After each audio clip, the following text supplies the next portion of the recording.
Hello and welcome to the second episode of What Do You Say Anime. On today's episode, we will be reviewing the spring seasonal animes that recently just wrapped up and give our thoughts on the overall first half of the year. We'll also be going over all the news that broke this weekend at Anime Expo. We got a handful of questions and discussion topics from the community that we will be discussing. And lastly, me and Emma will be doing our off the cuff segment. So without further ado, let's get this party started.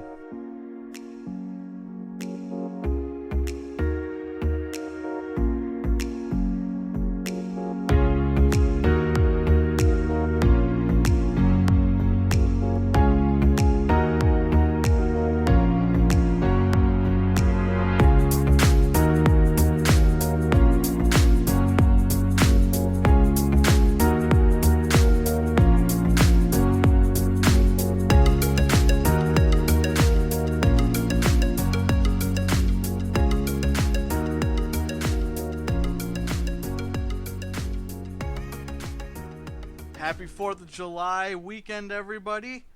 I'm Adam Betcher, the Fatal Otaku, and with me is Peter. Peter, how's your 4th of July weekend going so far? 4th of July was great. Had a nice, enjoyable weekend. And I'm just ready to kick back into the anime spirit of the summer season. Did you get a chance to watch anything or do anything exciting? Watched a couple good shows. I'm looking forward to talking about it in possibly the next episode. But definitely, summer season's off to a great start, I'll put it that way.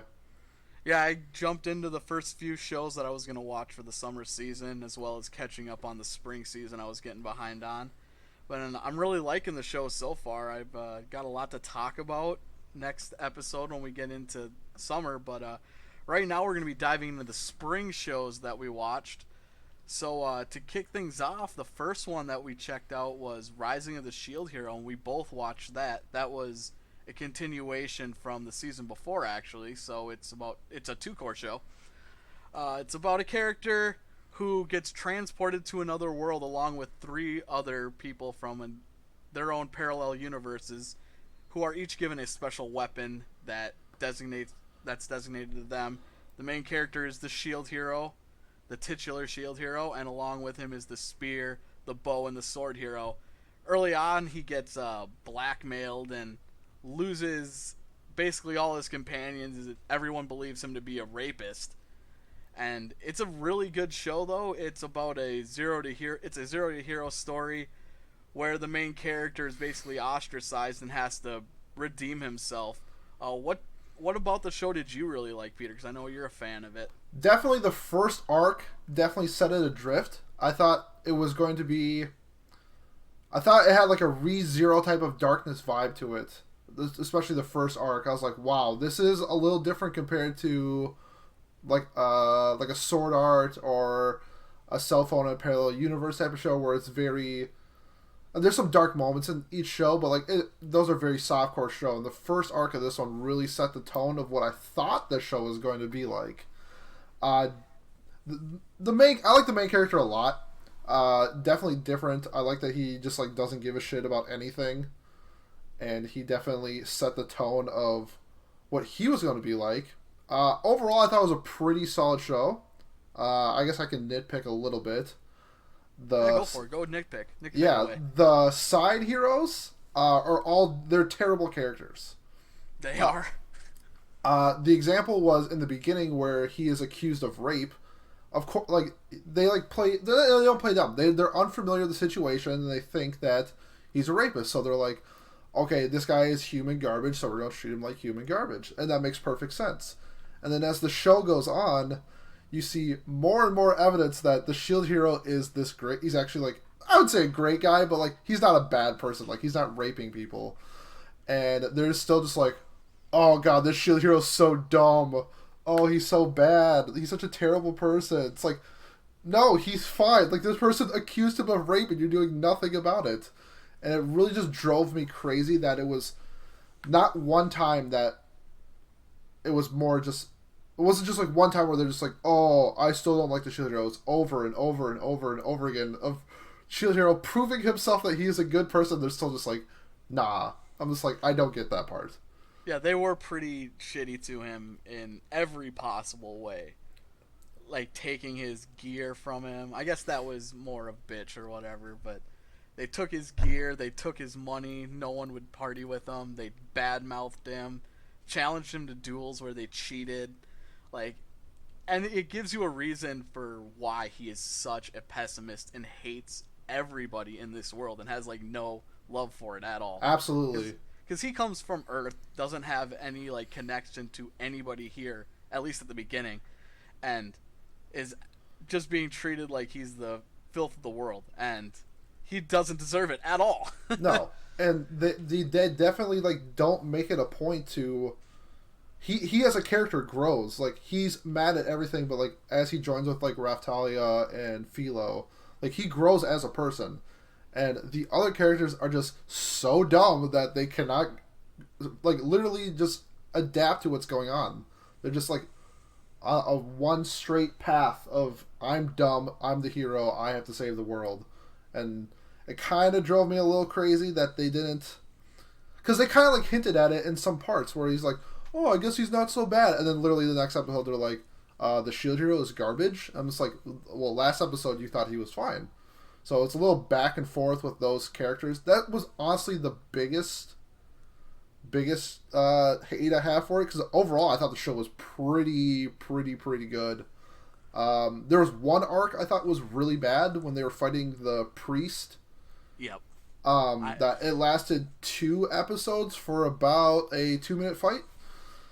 And yeah, absolutely. I know what you mean there. It was drawn out with dialogue and pointless. There was nothing going on for what could have been amounted to a two-minute battle. Yeah, because they're trying to set it up where it's like they're waiting for. Well, they didn't know, but they were essentially waiting for Melty's mom to come save the day, type of thing.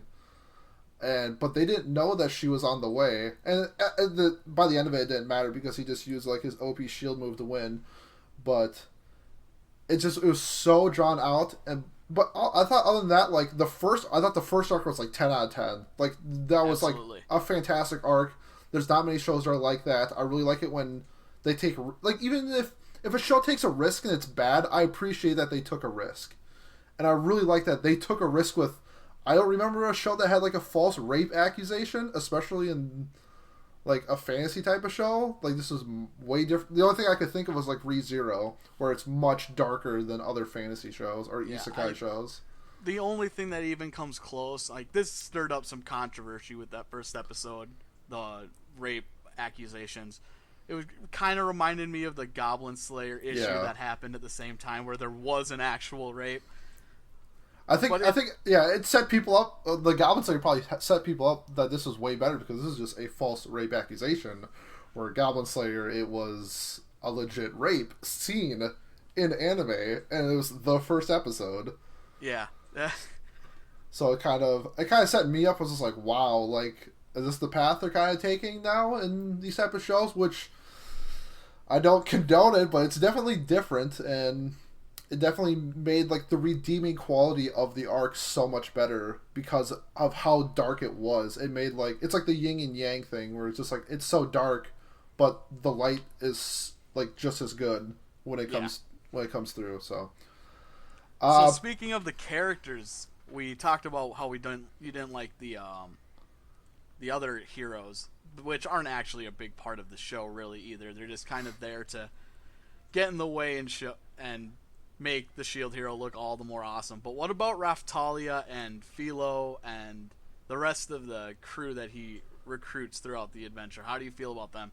I definitely like that aspect that like he's broke and he needs a companion, so he buys a slave. Like that's perfect. Like he needs somebody to like attack. He's a shield hero. He doesn't have any offensive moves in the beginning, so it definitely was like a cool aspect. And then Philo was fine. I mean, I like her character. Like how she joined the team was a little like, what? But I thought she was fine as a character. A lot of people are going to say Raftalia is best girl. I really like Raftalia personally. I mean, she's best girl of the show. Oh, absolutely. She's my favorite character last season. Yeah, she will be at the end of the year award. She will definitely be represented as best, like one of the top 6 best girls of the year. I'm assuming. Yeah, I thought she was pretty good. I wish I saw like I mean, she's like even when she's like attacking, she's like cute and like grr, I wish I saw like some like darker side of her. That would have been really cool. Because like she has a dark past in the show. Oh, she Like does. she's traumatized from what happened before, and And you that's see, one thing I actually like that they brought up. They start off with her being traumatized, her growing, and then as the show goes on, you figure out just exactly why she was traumatized, and they did a good job with that. I feel yeah, like. and you see bits and pieces of that, but you really don't see it. And like, I feel like if it was like combat, like that's where you like let go, like a bloodlust type of thing, and you Yeah. don't really see that from her. But like, I mean, she's a good character. Like, there's nothing wrong with her. The fact that when she levels up, her age goes up, and then her age just stops at like Yeah, I wondered 16 about or that. 17 or 18 or wherever she's like physically, even though I believe in the light novel she's like 12, 13, or 14 mentally. So people were like sexualizing her. I'm like, I'm pretty sure she's still 12. But I'm not entirely sure Well, about that. I've read up on some of the light novel stuff, and it isn't very decisive about that. When it needs it, when it needs her to be older, she's older. When it needs her to Mm-hmm. be younger, she's not. Yeah, And because I going think into what ends up happening, like I I just think the portrayal in the anime does her justice for what they're gonna end up going towards in the end. okay. Okay, then that's fine. If you give me that foresight, then that's perfectly fine. I just wish like if she was level 20 and she looked 18 when she turned level 50, I wish she looked like she was 40 or something along the lines of Yeah, that. Since it's she kind of just like kind of or not coincidentally, but it stops aging for. I'm just gonna say fan service sake. sure, There's of really no course. reason besides that. Of course it is. Yeah, So, yeah. I mean, yeah.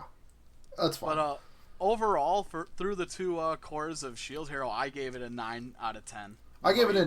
an 8 out of 10. I thought it was really good. Really good arcs.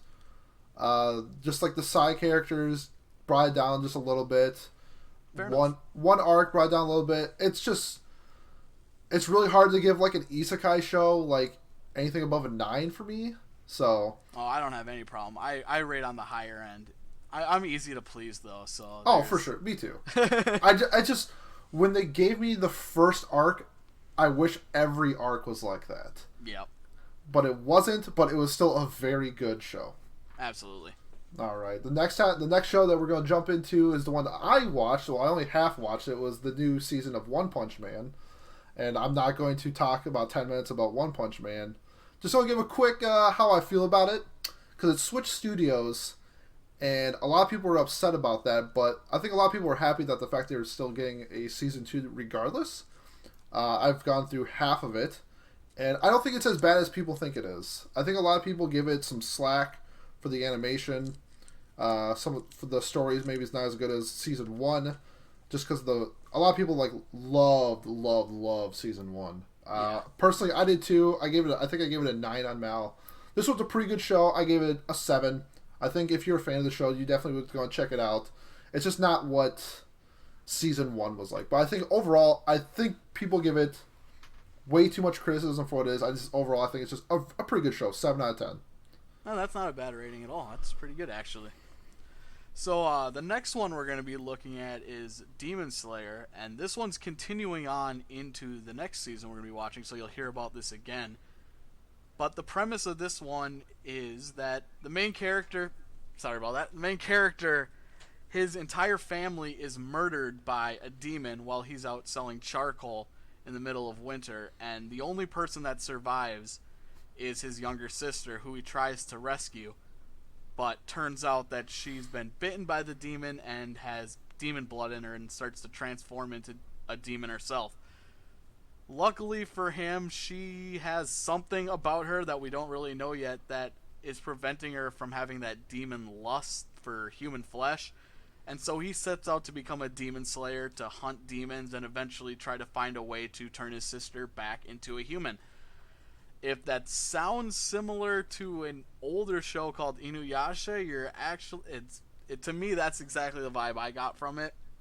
A half demon and a human traveling together to stop some big bad guy who has some power that they need to turn a person back in, or a demon back into a person. It's a very similar premise. The art in this show is absolutely beautiful. I love it.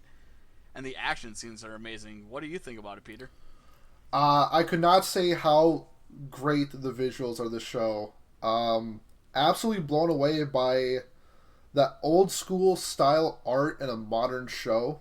His water sword that he uses is breathtaking, and a lot of the other characters, like move sets as well, are like visually breathtaking. The action scenes are amazing.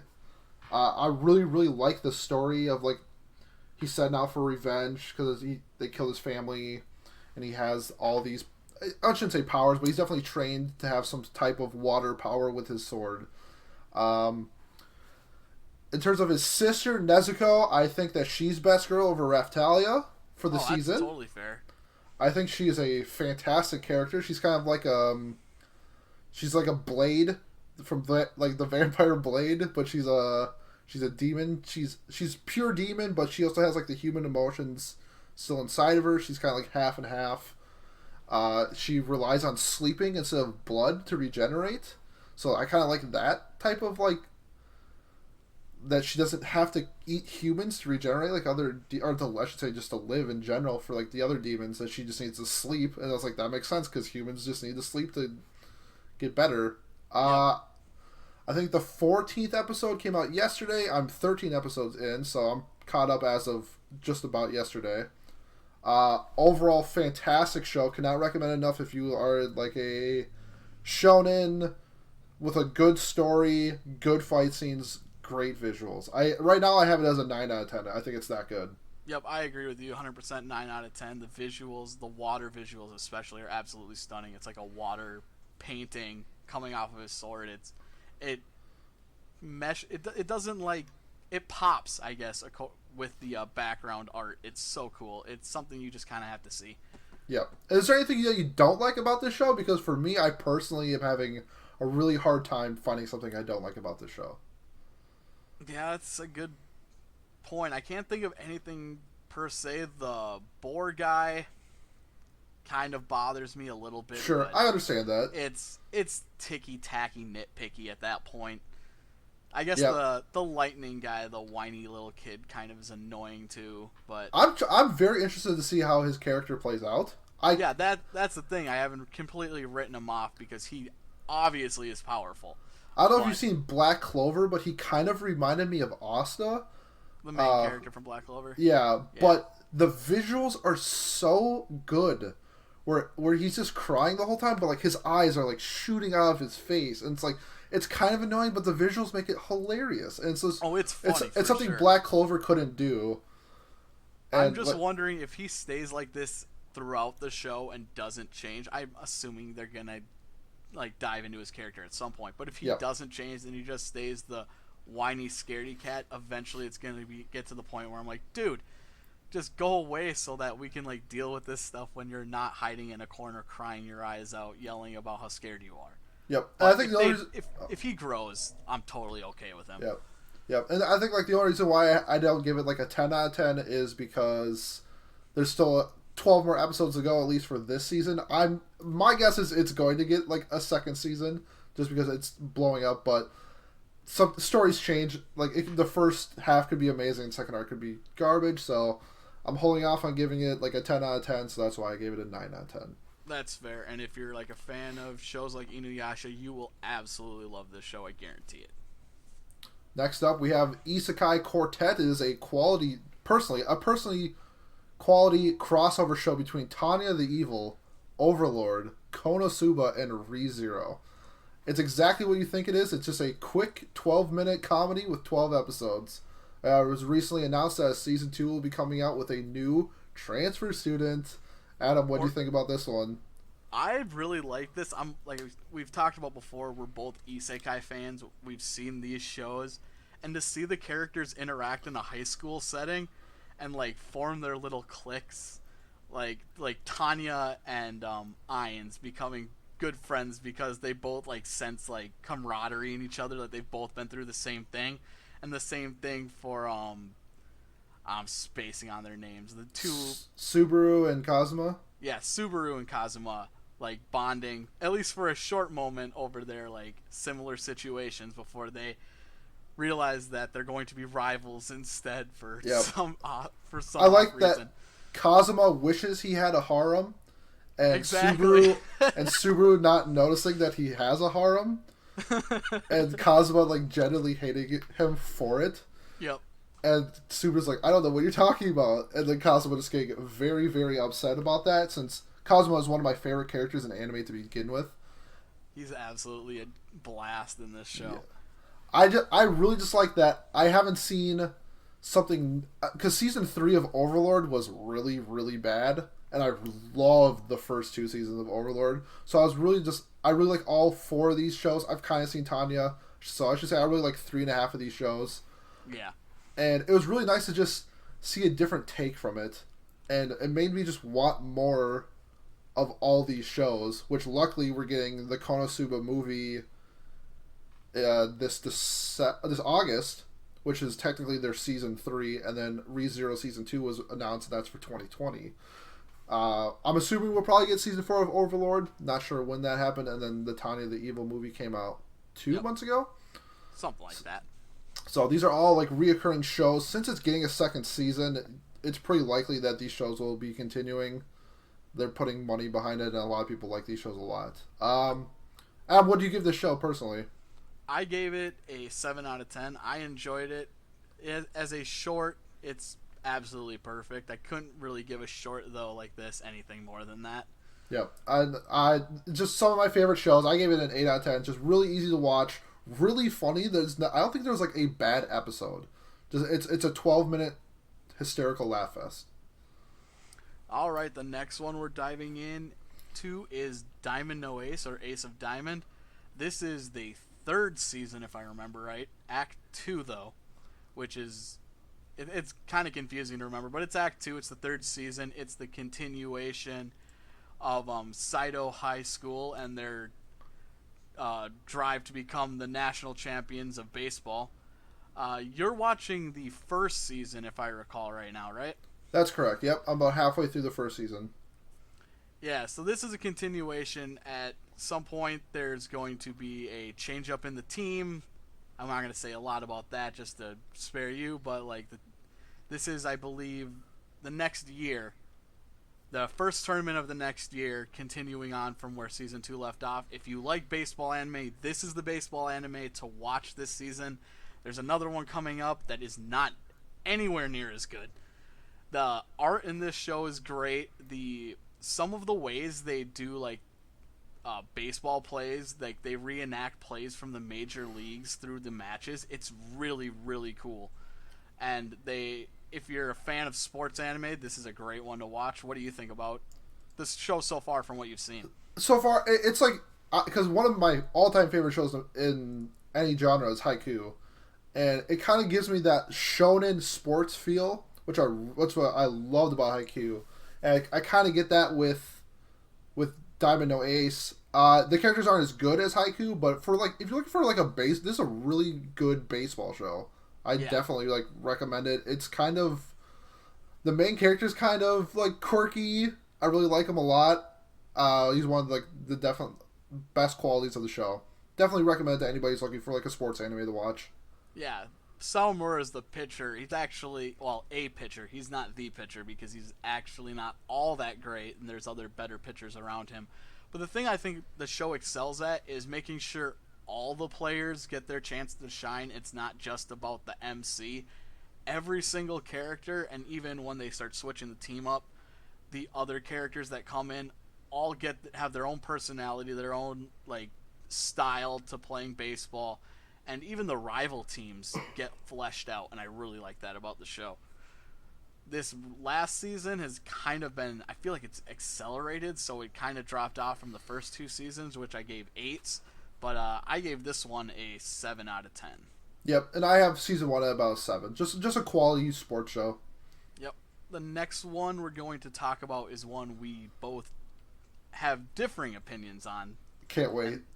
That's Wise Man's Grandchild. And for me, I actually really liked the show. I shouldn't say really liked it. I enjoyed it. We'll say. It's a basic isekai romp. The main character is extremely OP to the point where he's like OP by the time he's like 8 years old in the story, and and even though he's like OP though, I feel like they do a good job of explaining why he wasn't just born that way. He kind of his premise is that he has the ability. When he was born, he remembered his previous life. He was reincarnated into this world of magic, and because he has knowledge of how things work, science and like astronomy and stuff like that, he's able to utilize the magic system way better than everyone else. For example, they use fire as a good example. He knows why fire burns, so therefore he's able to make a bigger, more powerful fire spell than anybody else. And through all this knowledge and combining the two worlds, he becomes absolutely broken. Like I said, it's nothing special. It's a basic isekai romp, but I had a really fun run with it. There isn't a harem aspect in this one. I enjoyed the main character and his girlfriend Cicely and their relationship, as they both liked each other, but they didn't want to admit it because they were kids. I thought it was fun, but you didn't like this show at all. So first, to start off, how I knew the show was going to be trash is the OP is one of the worst OPs I've ever heard in my entire life. Oh, I skipped that. I didn't even watch it. You are lucky, because the first time I listened to it, I was like, this is terrible. This is one of the worst OPs I've ever heard. And then I started watching the OPs to laugh about how bad it was. It literally set the mood of the show for me immediately. Yeah, so like we said, it's technically an isekai, but like I don't see why it needed to be. Like, why they just randomly brought, like, yeah, he died earlier and now he's not dead anymore. Now he's a kid in another world. And it's like it's never brought up other than the fact that he's just like, yeah, I remember when I was in another world. Yeah, he remembers his previous life. I don't know why this just couldn't be a fantasy show. Like, why can't this just be, we live in a world with powers? Why does it have to be an isekai? It's like it's just so forced. I feel like they forced it just so that they had a reason to explain why he's OP, which I'm actually okay with. I'd rather have him have an explanation than just be OP for OP's sake. You liked Shin, the main character. I didn't like Shin. Oh, you did not like him. I liked Cicely in the sub. His girlfriend I find adorable. I absolutely loved her. He's like, he takes bland bitch protagonists. Oh yeah, absolutely. To a whole nother level. The only thing I liked about him was the way him and Cicely acted. Cicely's my second favorite character this season. Okay. So maybe she just, like, my fucking love for her was the thing that kept me going through the show. Because she is absolutely adorable with how shy she is and reserved she is. But then at the same time, she'll just have this one line where she's super outgoing for just a split second where she's trying to get Shin to realize that she wants him. And then everyone turns like, holy crap, I can't believe you said that. And she just cowers and's like, I'm so sorry. Goes back to her shy reserve. I love that. Yep, I thought she was a perfectly fine character. The only thing I liked about him that was different was, like, I'm super OP. I can, like, literally enchant anything I want, so I'm just gonna make all my friends super OP. Yeah. I'm like, that was kind of cool, but then they named themselves the Ultimate Magicians. Like, I was like, that's a terrible, terrible name. Oh, the name sucked. It was. And I think he even knew that the name sucked. He's like, I couldn't think of anything else, and then everyone's making fun of it except for like the one glasses girl. She's like, I like this though. Yeah. There was a couple of like random fan service stuff that was just like out of nowhere and not needed. There's an episode where a girl is going to the bathroom and a bidet hits her and she's like, ooh. I'm like, why is this needed in the show? Like, why do I have to watch a girl go to the bathroom in a fantasy style isekai show? Like, this doesn't make any sense. And then there's like some other scenes where we're like, I don't know, it's like girls like leaning over and you can see their cleavage. I'm like, I understand it's fan service. It's like, it was so random and like not needed. And I don't know, there's like, that was just like, it like kind of like, pulled me away from the show. And I thought the story itself was pretty like predictable. You could see where it was going. Oh yeah. The only redeeming quality was episode 3, spoiler alert, where Shin just straight up just like he's a student that turned into like a demon, and Shin just like murders him on campus. I'm like, holy shit, like that was really cool. Like that was out of nowhere and great, and that was the only moment of the show where I thought it was great. Yeah, I don't think anything actually stood out as great to me, but I had fun watching it. I went in there expecting an OP isekai, and that's exactly what I got. And I found a character I did not expect to love that I loved. And it didn't have that overly harem aspect that I totally expected. So Yep. for me, I was like, this beat my expectations I had for it. Sure. And by the end, I had fun with it. So for me, What did you? Oh, go ahead. Sorry. I was gonna say I gave it a 7 out of 10. I gave it a 3. It was a contender for the worst show of the season. Wow. Luckily for this show, that there was another show that was by far the worst show of the season, and we will get to that later. I don't know. Well, we will talk about that one later, but all right. All right, next up is one that I watched, the new remake of Fruits Basket's Brotherhood. It's a cute remake of the original. Cute romantic drama with some really cool Zodiac elements into it. I never saw the original. And I did watch the original back in 2000. Yes. 4, I think. It was like my first year of high school or something. And But how the did you like manga the with original? I know a lot of people like the original. It was good. I don't remember a ton about it at this point, 15 years later, but Yep. at the time, it was one of the first shows I watched when I got back into my anime kick back in high school. Yep. It's definitely a different change of pace on the romantic comedy genre, which I'm a really big fan of. A lot of times they don't really have like supernatural elements to it, and this is kind of a really cool change of pace for this type of genre. It's rumored to have 63 episodes in the remake. They confirmed that the first season is 25. Wow. So it's pretty much confirmed that there will be a second season, that they're making they're not saying that the show ends at 25, that the first season ends at 25, because the voice actor for the dub, I think, accidentally said that there was 63, and he like deleted the tweet, but it's already out there. Yeah, so the rumor is 63 episodes for Fruits Baskets. I think it's just a very easy romantic comedy to watch. The characters are funny. Honda's like facial expressions are like over the top and hilarious, which I like in like those type of comedies that like don't take themselves too serious, but still like really good quality elements to the show. So far, it's still ongoing. I've watched 12 episodes, I believe, and it's a solid 8 out of 10 romantic comedy. I remember that's about what I think I have the first one rated, so that's good, and the art looks a lot better than the original one, so I'm excited to check it out at some point. Yes, and I kind of hope that it is 63 episodes. It seems a little bit more like, I think the longest romantic comedy show that I watched was Kimi ni Todoke, and that was like 37. So that's 63 episodes for a rom-com is kind of unheard of. So I'm really looking forward to see what they do going forward. Alrighty. So the next show we're checking out was Helpful Fox Senko-san, and we both watched this one, am I correct? That's correct. So this show is about a businessman who is overworked, not appreciated, basically hates his life, he's unhappy. And one day he comes home from another long, strenuous day at work, and he comes across what looks like a little girl in a kitsune cosplay, a fox cosplay, who starts serving him dinner and has cleaned his house. And at first he's kind of turned off by like, what's going on, why is there a random kid in my house?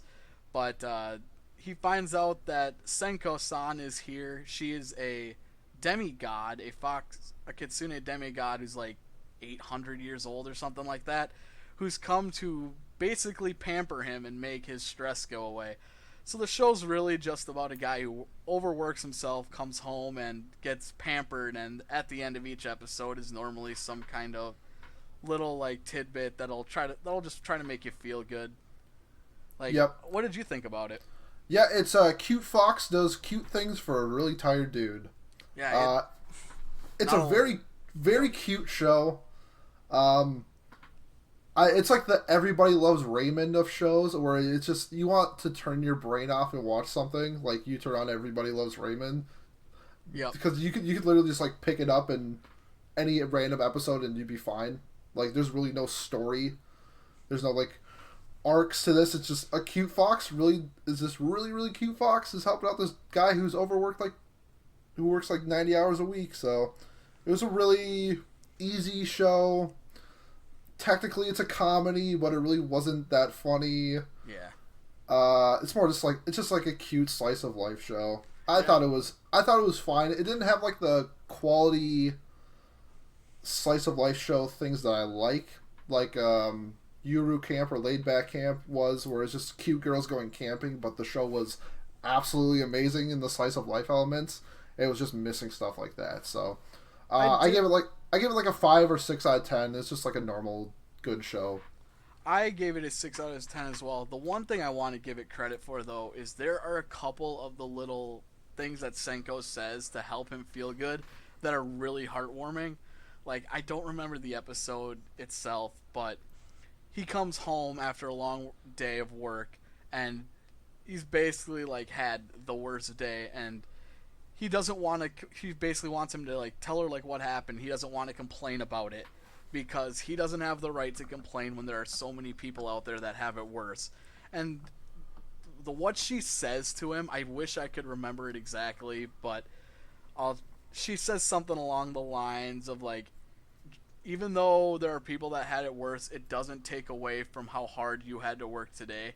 Like, it's okay to like admit that you had a bad day and to like, scream it as loud as you have to scream it, Yeah, And for someone who works in a warehouse where some days can be stressful and I just hate what I'm doing, that really like rang home to me. Like, it felt really good to be able, like, you know what, you're right. I might not have it as bad as other people, but that doesn't like take away from what I'm feeling right now. I can yeah, feel absolutely. stressed and overworked and that be okay, even if there are people who have it worse. Yes, absolutely.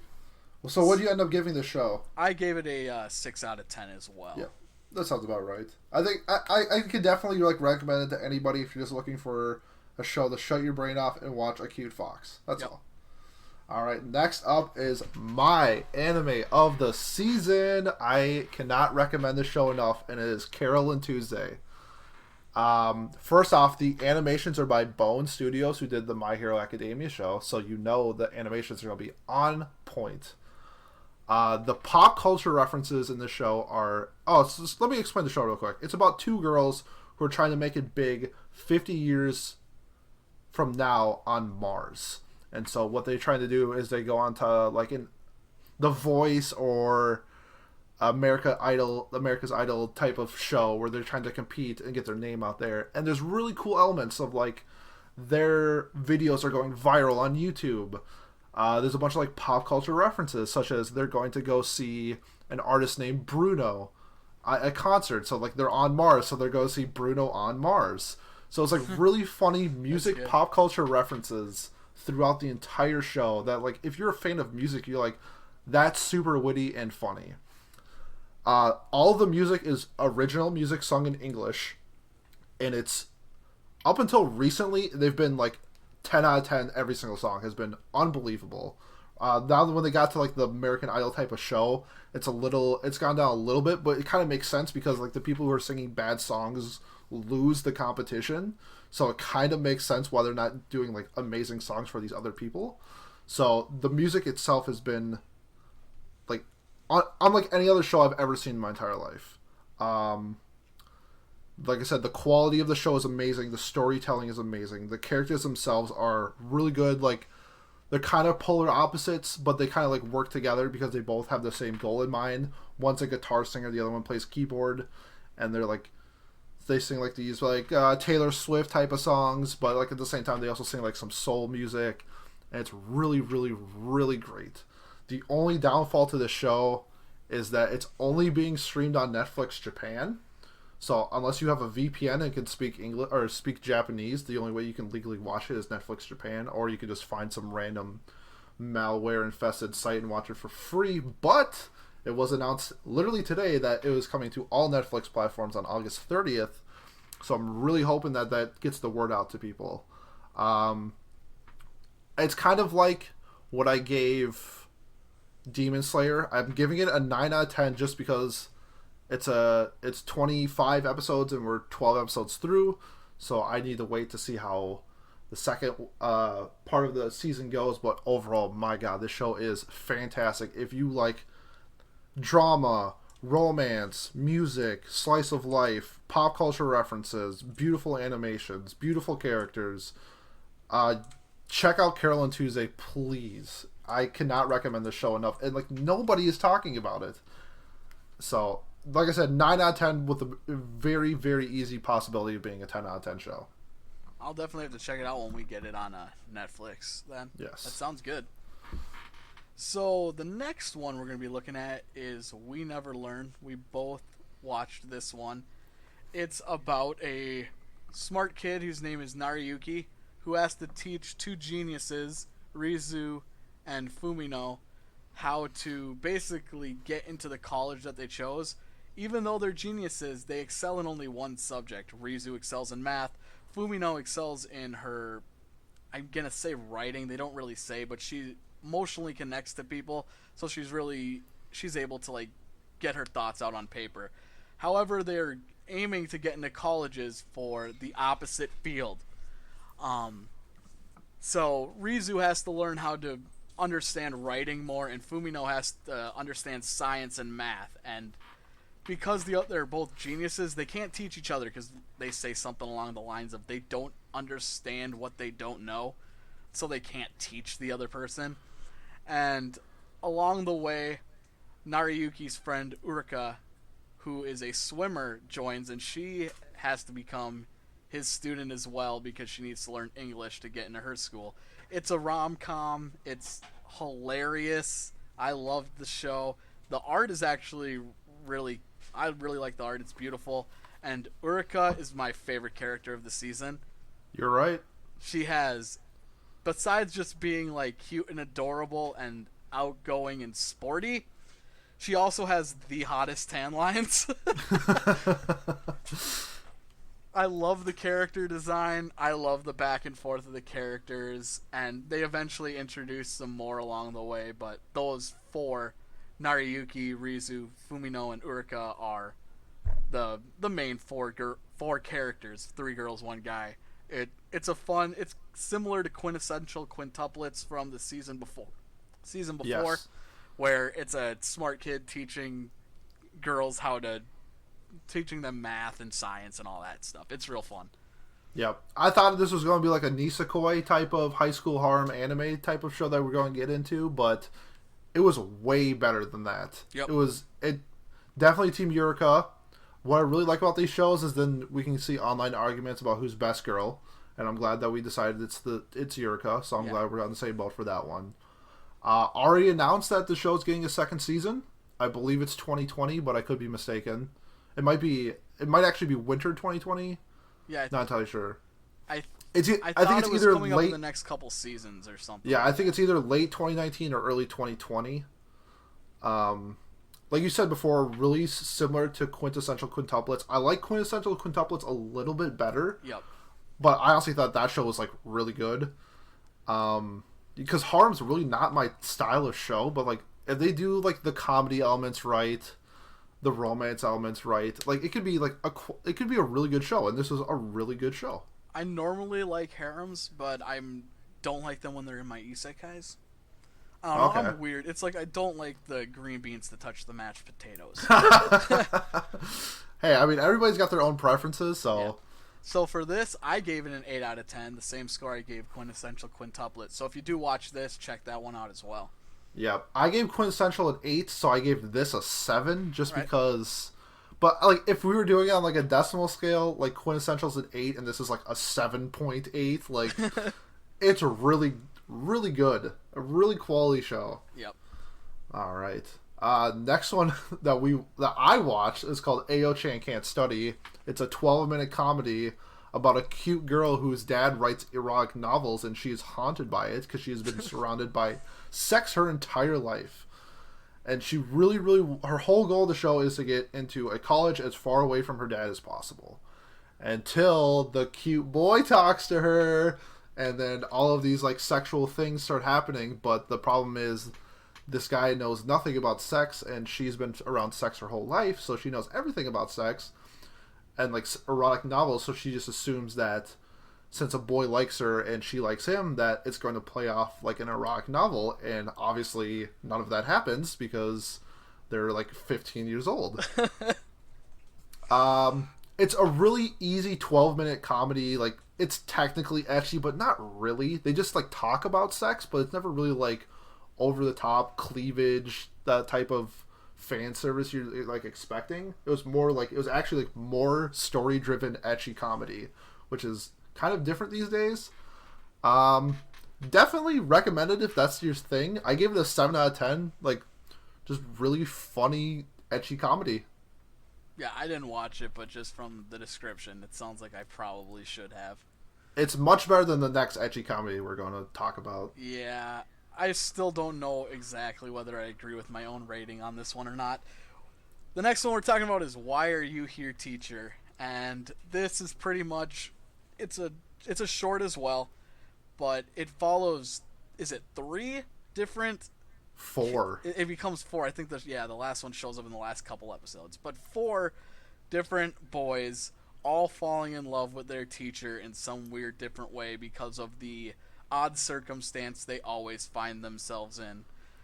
It's an ecchi, there's not a lot to say about it. It's kids getting into weird circumstances with their teacher because their teacher's in a place they don't expect, like the boys' bathroom, or runs into a teacher at a dry cleaner or something like that, and they're always in some position that they shouldn't be in. There's not a lot to really say. What did you think about it? Yeah, this one is this show is made for 14 to 16-year-old boys. It's kind of like watching porn on Cinemax or HBO, where it's not actually porn, but like you see a boob every now and then type of thing. Unlike Ao-chan Can't Study, there's no story. It's just teenage boys getting into awkward situations with their female teachers. If this was like flipped the other way, I think a lot of people would have issues with it. If yeah, absolutely. male teachers are trying to sleep, because it's like, it's not like the kids want to be in the beginning. It's like, it's not like the teenage kids like want to be in the relationship. It's like these teachers want to fuck their students. Yeah, pretty much. So like, it's if it was very flipped the other way, for a lot of these, and the guys just kind of agree with it because, like young males would in many situations, they're like, hot teacher wants me, okay.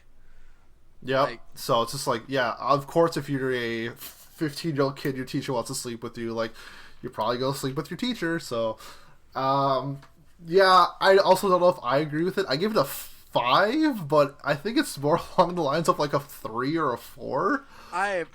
I'm changing my rating right now after I just thought about it for a while. I'm giving it the 4. And Okay. I'm lowering the next, well, not the next one, but the next short we talk about to even lower than that. I just want to recommend. I do not recommend the show to anybody. Oh no, I don't either. I think like the only reason why I watched it was like, I think it came out on Sundays, and it was like the only show that I watched on Sundays or something like that, or it came out on like a Tuesday. I have no excuses. I'm just a weird pervert. Yeah. Okay. Well, that's fair. I mean, it's not like that. Sometimes like good ecchi shows exist. Like, I don't know if you've ever seen.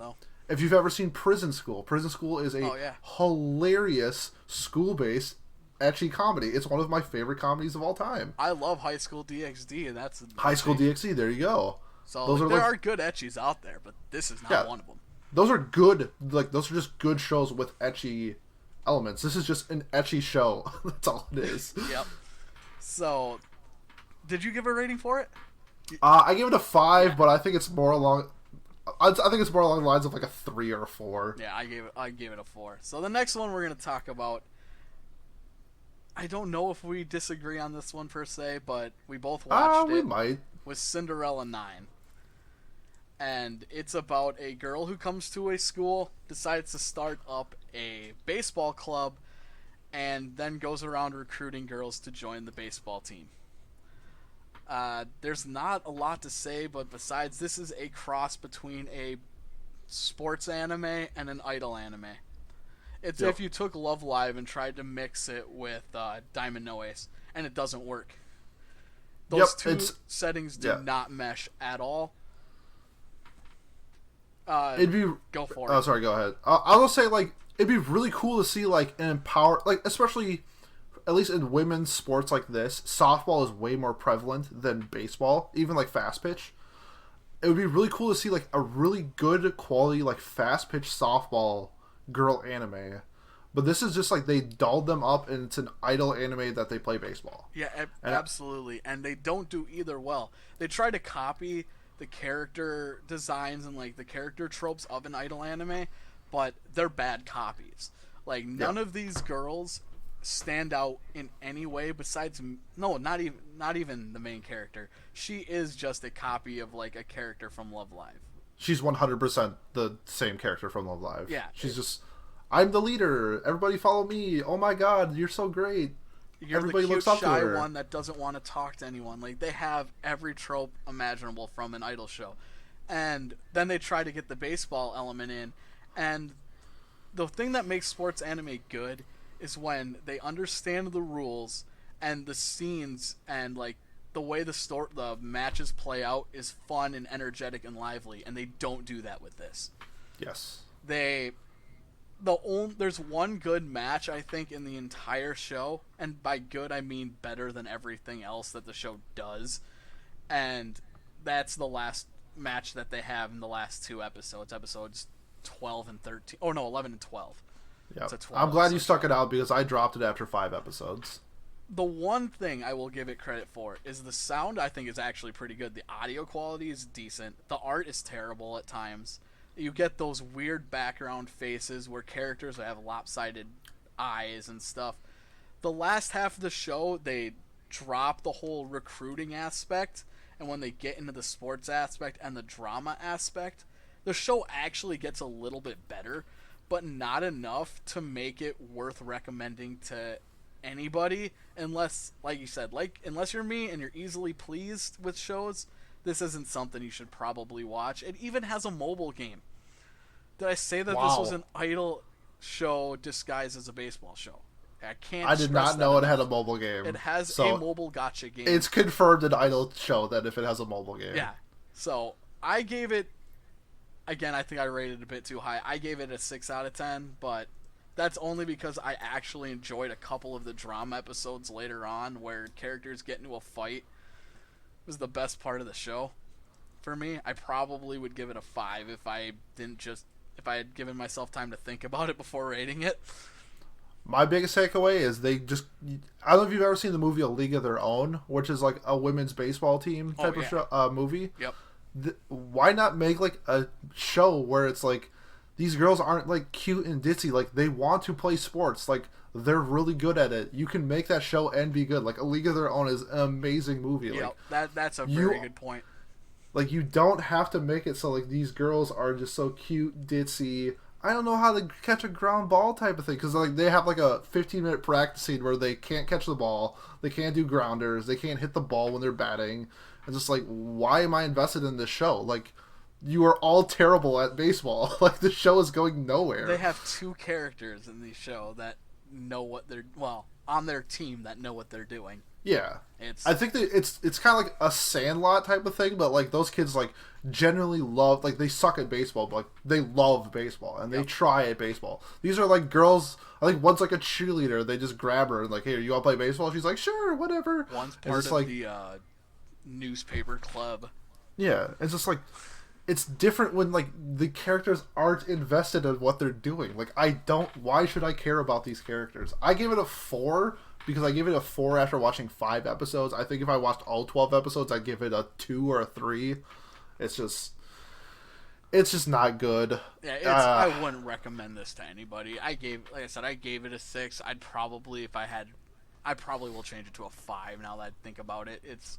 It doesn't do anything stand out, and it doesn't live up to a sports or idol anime.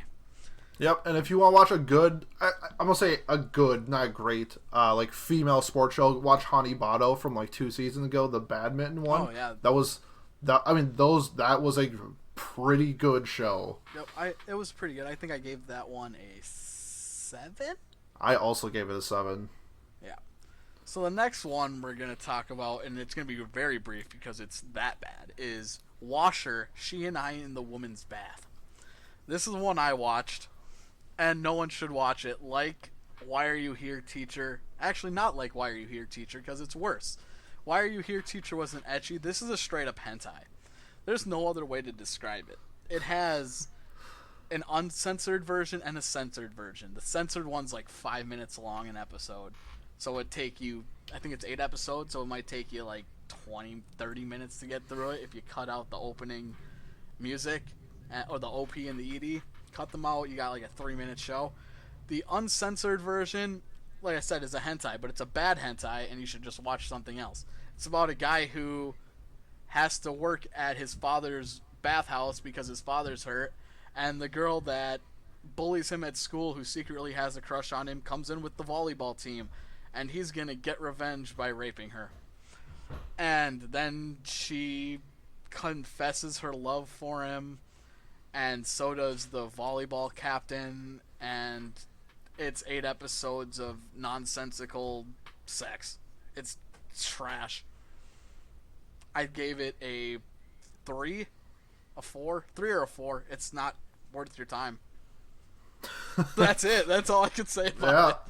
All right, and then since I watched significantly more seasonal anime than Ab, I'm just gonna run through a couple shows that I watched, give a quick synopsis, and then what I rated it. The first one that I watched was Hitori Bochi, which was the surprise of the season for me. It's just a cute girl story who wants to make friends. This was a absolute delight of the show, unlike Senko-san earlier, where it's just a cute fox doing cute things. This one actually had like character development, hilarious dialogue. I thought the main character would be really annoying because she's very timid and shy, but she grows as a character, and you see her as she's trying to be a better person and more outgoing, because she knows that she's not going to make any friends if she's just going to sit there and be quiet. And so she like befriends like this bully type of character who's actually like a softie, this ditzy girl who's actually like really ambitious, but she just comes off as dumb. A girl who's pretending to be a ninja. She's from like America. She moved to Japan to be a ninja. So like that's really, I don't know, just like really funny nonsensical stuff. It reminded me a lot of Non Non Biori, if you've ever seen that, or those type of style of just like really funny, cute school slice of life shows. I gave it an 8 out of 10. Next one is Senryu Girl. It's about a girl who has a speaking problem, so she only communicates in facial expressions and writing haikus. It's basically based around the romance between the two main characters. One's like a bully. I should say bully. He looks like a bully, but he's like really nice. He's like the most loving person in the world, but he just comes off as... He kind of reminds me of Ryuji from Toradora, that type of character. And then the girl who talks only in haikus, and their relationships. It's like a 12-minute rom-com slice of life show. Really, really funny situations that they get into that like make sense. Not like, oh, I just randomly tripped and fell and now I'm on top of you type of nonsense like other animes do. Really great show. 8 out of 10. Actually, this one's my biggest surprise of the season was Kono Oto Tomare. It's a music show about a school club who plays the kono. It's a traditional Japanese string instrument. It's a very character-based drama comedy music show. Lots of really, really good chemistry between all the characters. Really good possible like romantic relationships on the road because a season 2 wasn't already announced. It has its like super funny moments. It has its really serious drama moments. The music is fantastic. The characters remind me a lot of Maid-sama, if you've ever seen that show. Really, really good show if you like music, drama, comedy. 8 out of 10. Next one is Fairygon, which I think had the most hype going into the season because it was the original by PA Works, if I'm not mistaken. And it was the first show I dropped this season. The only good show, or the only good thing about the show is the animations. It's visually like absolutely beautiful. I really like that it's kind of like World War II themed, mixed with these supernatural magic elements to it, where people have a select few people have these elements inside of them called fairies, and the fairies can be summoned and fought for them or and fight for them. But the only issue is they don't really explain how the fairies got there. The main character essentially eats a fairy and becomes and has this fairy inside of her that can fight for her. So it makes it seem like why doesn't just every single person in the world eat a fairy so they can have this superpower? And they don't really explain it, and it makes no sense. People trash this show so much that it's 24 episodes split into two 12-episode like seasons. And it was going to be 24 episodes straight, and it got panned so bad that the studio is actually taking a break to make the next 12 episodes better. I gave it a 5 out of 10 after watching 6 episodes, and they were pretty... Those were pretty hard 6 episodes to watch. Like, the dialogue is really, really bad. It's just visually really good. Next one up is Mix, which is an ongoing baseball show similar to Diamond No Ace, except this one looks like it was made in 1990, which is, I kind of like it. The art style is very, very different compared to what's out there. I can't really tell what era it's in because, like I said, it looks like it's made in 1990, and it kind of feels like they're living in 1990. But some of them have like flip phones, and some of them have smartphones, and some of them have landlines, and I'm really confused, like, where the setting of the show is. With similar story, two brothers want to go to the national tournament for baseball. I think this is going to be like a 100-episode show. It's kind of based off of an older show that had like 100 episodes. The only issues with me is it took a very, very long time to get to the actual baseball parts. And it was just setting up the story, but I feel like they could have done it in like 3 episodes, and they did it in like 6 episodes, so that was kind of a drawback. So I gave that one a 7 out of 10. And the last one is the worst show of the season. It is called Nobanga Sensei. It's about a teacher who has random girls summoned from the past to be his wife. And it was not funny or anything. It was similar to just like the What Are You Doing Here, Sensei, where it's a grown-ass man and like 4 12-year-old girls fighting over this like 29-year-old. And I don't recommend it to anybody. I gave it a 2 out of 10 only because the worst show I've ever seen is a 1 out of 10. And that's the only show that's going to get a 1 out of 10. Yeah, I've not heard good things about Nobunaga Sensei. It is terrible. Do not ever watch it. Alright, so Adam, this portion, since you may not have seen as many seasons of anime as I have, what's your overall show of 2019 so far? Overall show of 2019. Or your best in show? Yeah, probably Rising of the Shield Hero. I think it's 2 seasons long. It has the most complete story of a show that came out in 2019, and it's really good. So for me, Rising of the Shield Hero is my top show of the year so far. All right, and I'm going to do my personal top 5. So this is dating back from the beginning of this year. There's one show that technically started in 2018, but it ended in 2019. So I'm counting that as it ended, since it ended this year, that it's going to be in this year.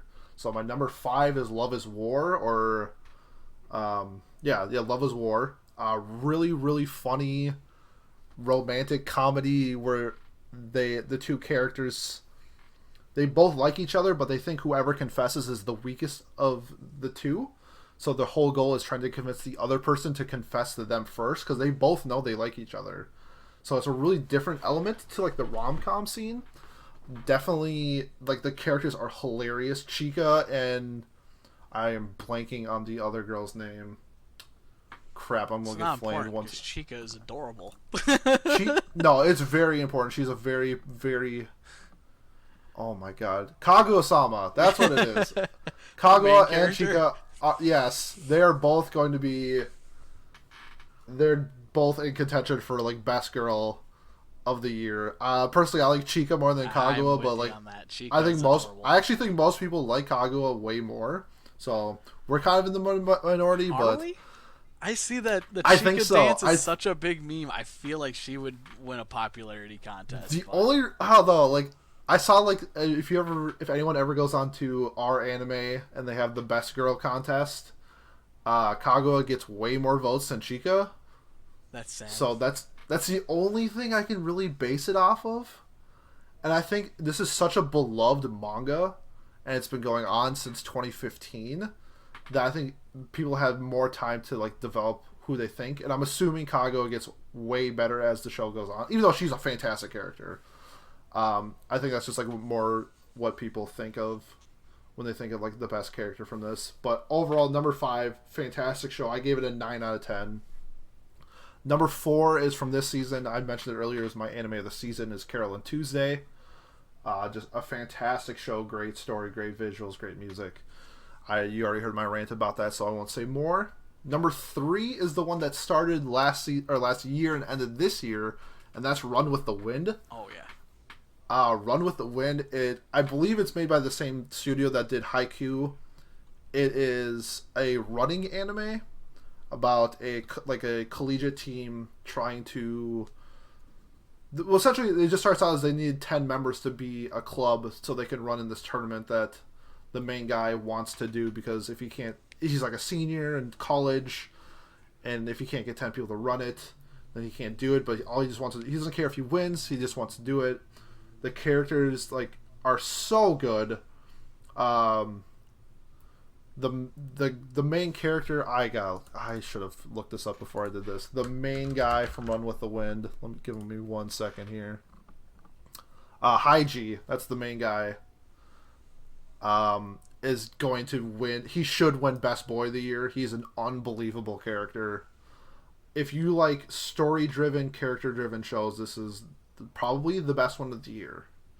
I gave it a 9 out of 10. Really, really close to giving it a 10 out of 10. The only reason why I didn't give it a 10 out of 10 is it's not as good as Haikyuu, but it's like just a step below it. Number 2 is going to be The Promised Neverland from Winter.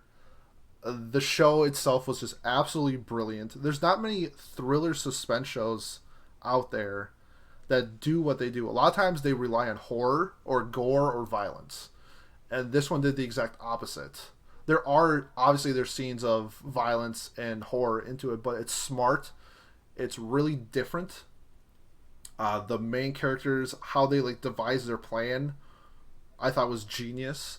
And there's definitely human elements into it, where some of the characters in the show are 2 years old, and how are they going to escape with a 2-year-old? And they take that into account of their escape from the essentially prison that they live in, but they don't know that they're in a prison until later. Gave this show a 10 out of 10. I think it's brilliant. Season 2 has already been announced. It's Shonen Jump, so lately all the Shonen Jump animes have been on point. Could not recommend this enough to anybody. And my number 1 show of the season or the year so far, and it actually breached my top 5 of all time, is Mob Psycho 100 Season 2. I thought this season was... Every single episode was absolutely brilliant. I think episode 5 of this season could honestly be considered one of the greatest episodes ever made in anime history. They hit you in every way possible. Reagan is the best character in anime history. I will stand by that until something changes my mind, but Reagan Atarka is unbelievable. In the first season, he was brilliant. The second season, he's even better, which is I thought would be impossible to do. How you see Mob grow as a person from one season to the next is unbelievable.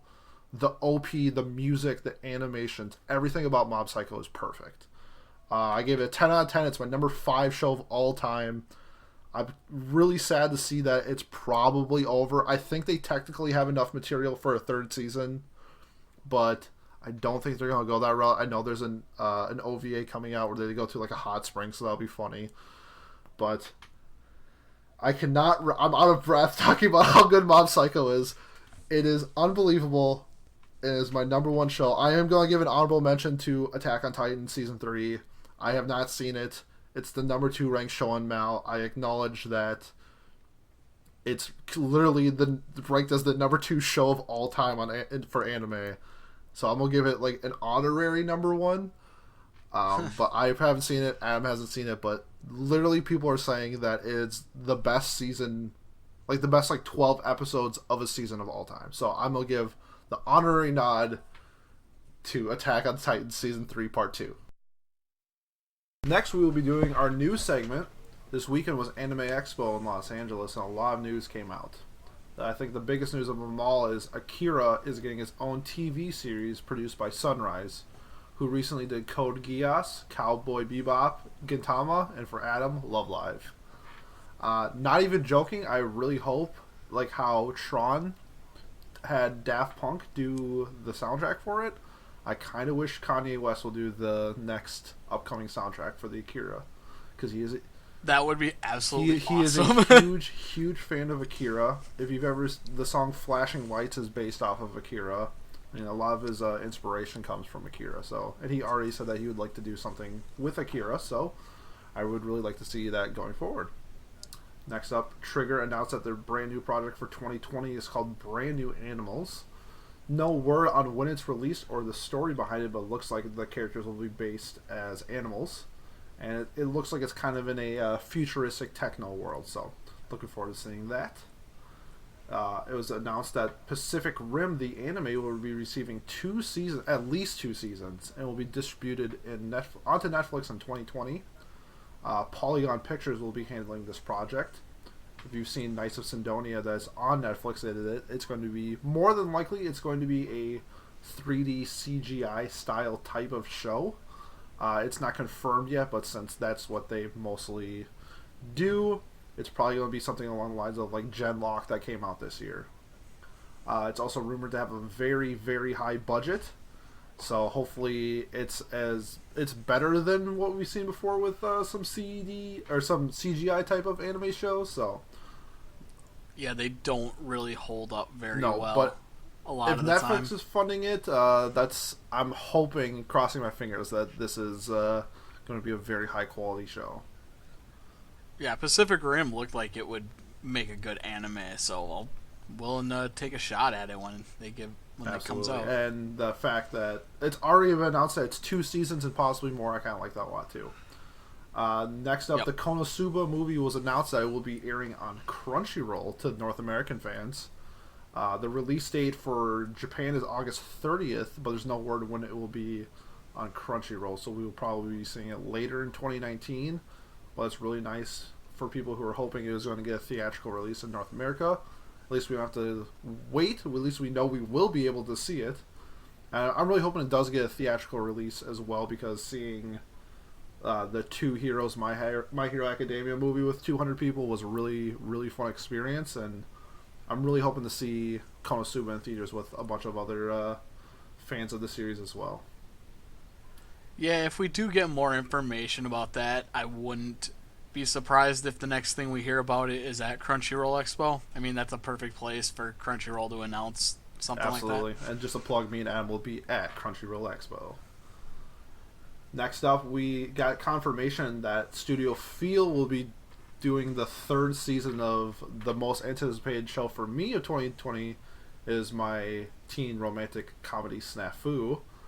They did the 2nd season of my teen romantic comedy Snafu, so a lot of people are hoping Feel would do it again, and they are, so that's huge news, at least people who enjoy that show. Yeah, I'm excited for that one. I actually own it on both DVD and Blu-ray, the first 2 seasons, so I'm excited to see the third one. I was very upset of the end of season 2. I actually scored it on Mal like a 7, and then when I found out that it was getting a season 3, I gave it a 9 because that show is great and I love it. Next up, the Shirobako movie was announced that it's coming out in spring 2020. The show came out in 2017, so a lot of people who are fans of Shirobako are pretty happy about that they're finally getting the announcement of when that movie is coming out. As mentioned earlier, Carol and Tuesday will be coming to Netflix on August 30th, so everybody should go watch that. Rumors of JoJo Part 6 have come out, saying that if Part 5 is received well and the community wants it, a Part 6 will be made. I've been told that this and Part 7 are the two best JoJo's, so I'm out there praying for all my JoJo fans who are wanting more JoJo. Have you watched any I have JoJo by any watched chance? 0 seconds of JoJo, and I know that it's a I have shame. I have watched a bit of the first one at a Halloween party. I'll admit I was very drunk, but that show was freaking Yes. awesome from what I remember of it. Nobody. I've seen like bits and clips of stuff, and the art looks freaking Yes. sweet. I've heard that the first part is so-so, and then after that it gets amazing. People love Golden Wind going on right now, and I've seen the memes that have come out of it, and it's a matter of when I will watch JoJo, because that is my type of show. If we do like a watch party or something, this should be like one of the shows that we try Yeah. to watch. Just catch up on JoJo. Yeah, definitely. There's a couple of shows I need to watch. I still haven't seen some of the classics. Right now, Yu Yu Hakusho is on my queue after. Oh, I'll rewatch that anytime. We could do a whole freaking podcast about the episodes there. That's my like I said, that's And my we favorite might. show. So Once I'm finished with Neon Genesis, I'm watching Yu Yu Hakusho. So that's next. all right. Next, the next My Hero Academia movie will be called Heroes Rising. It'll be released in Japan this December 20th. Maybe people remember the two Heroes movies that came out. It made $27 million in North America. So there's rumors that this is going to be quote unquote the last My Hero movie. But if they're making $27 million, you can bet that they'll be making a lot more.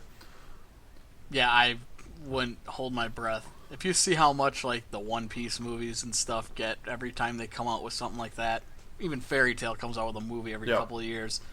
My Hero Academia, I feel like that'll get way more than 2 movies total. Just based off like if the author who's making the manga wants to stop at any point, he will more than likely be bought out, because My Hero Academia prints money, so they'll never stop. I think like with One Piece, they've switched authors throughout the years, so it's honestly My Hero Academia is like the biggest show in the world for anime. So I mean, One Piece probably is, and so same with in terms of the world, that and like Detective Conan. But at least for like Westerners, I'm pretty sure like One Piece and My Hero are like neck and neck for 1-2. And then, Adam, you want to talk about this Crunchyroll Viz Media one? All right, yeah. So Crunchyroll and Viz Media came out at Anime Expo and announced that they have signed a partnership for Viz Media to release Crunchyroll exclusives to the North American market. So what that means is for people like myself who collect anime, you're going to see Viz Media producing some of these Blu-rays and DVDs and collector's editions for Crunchyroll exclusive shows that would normally just be streamable and they wouldn't get like a printing. So that's very good for people in the US and Canada who want to keep throwing DVDs on their collection and never watching them. Like me. Right on. All right, and that's all the news that we have from the Anime Expo. Next, we're going to be jumping into our discussion topic. Give a shout out to my Facebook group who says anime is just for kids from this discussion topic today from Nathan Bird. He wants us to debate how anime community has changed in the last few decades. When Nathan was a kid, it was seen as weird and nerdy to watch anime, and there's only a handful of us. But nowadays, everyone in the younger generation seems to be watching it.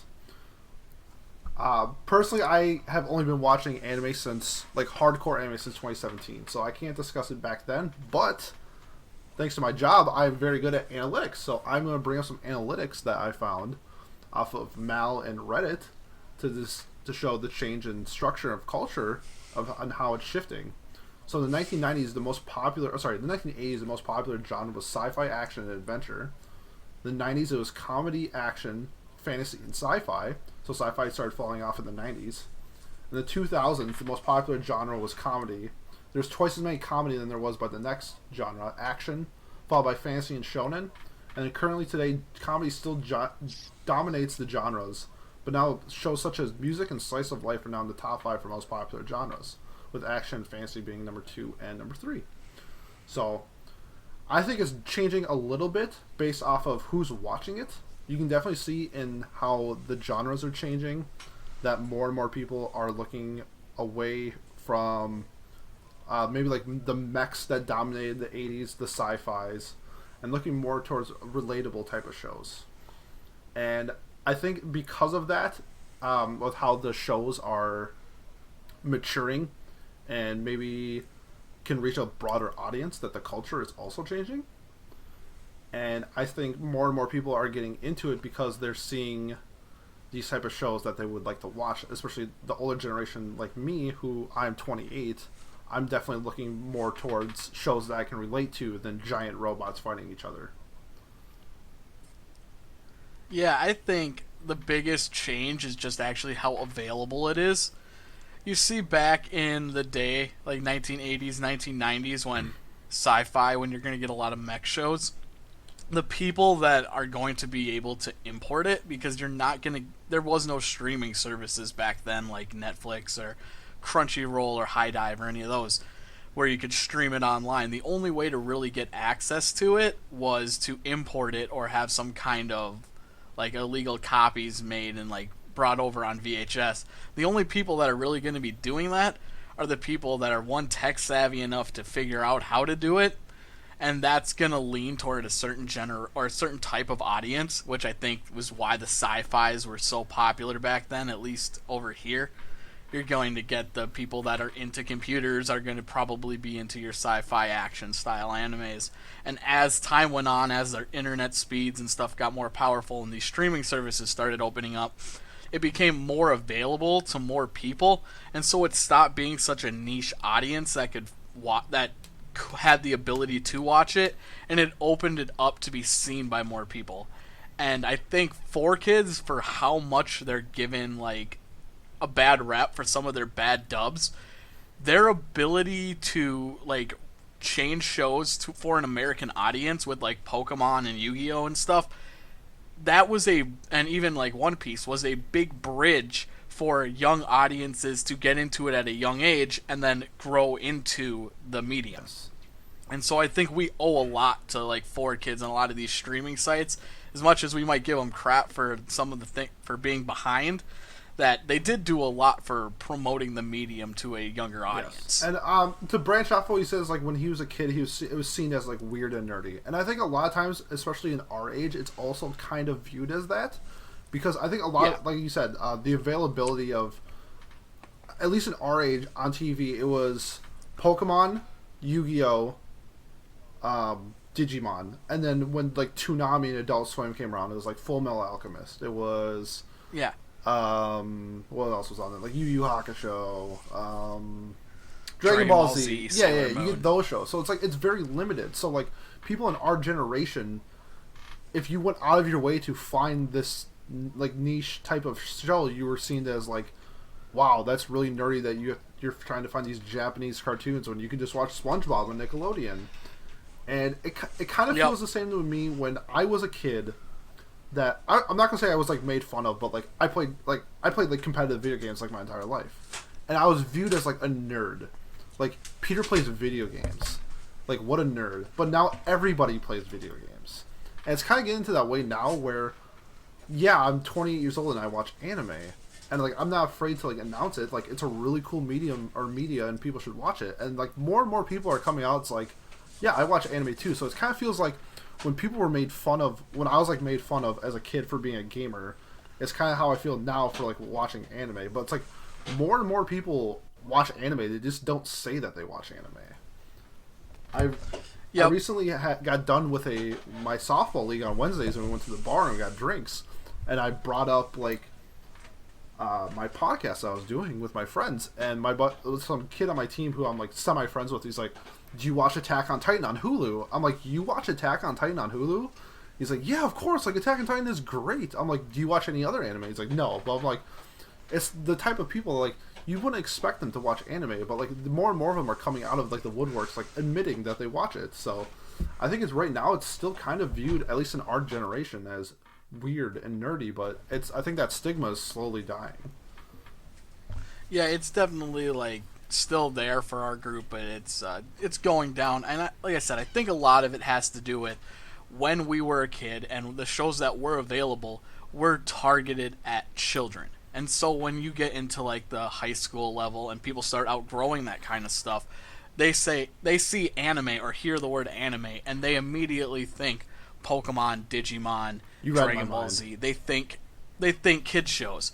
They don't realize that it's adapted and not even say adapted, but we have an access to so much more anime that covers a wider range of age Yep. groups that you can find a show for just about anyone at any age. And our generation just looks back and they have a very narrow mindset of what anime is.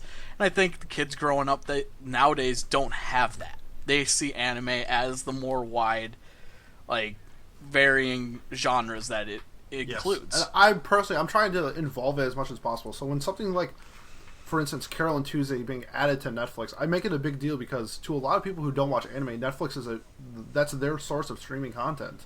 So when a show that's that good is on Netflix, I try to tell people you need to go out and watch this show. Like I know it's animated, but it's a fantastic show, and I still get the stigma with my friends. It's like I'm too old for anime. It's like Yep. you've seen The Office 37 times. Like you can try something new, or Yeah, if you've seen shows like The Office, like there are anime just like that. Just because it's animated, again, I go back to like what my family thinks or what other people my generation think of it's for kids because it's animated, but it covers so many genres. Like you have adult comedies on even Netflix has some of the most like varied genres of any type of source currently available for streaming. The some of the things that the Netflix exclusives are more aimed at adults than a lot of the shows that we get right now, which is I really think great. as of recently, I don't know the yes, name of it. 100%.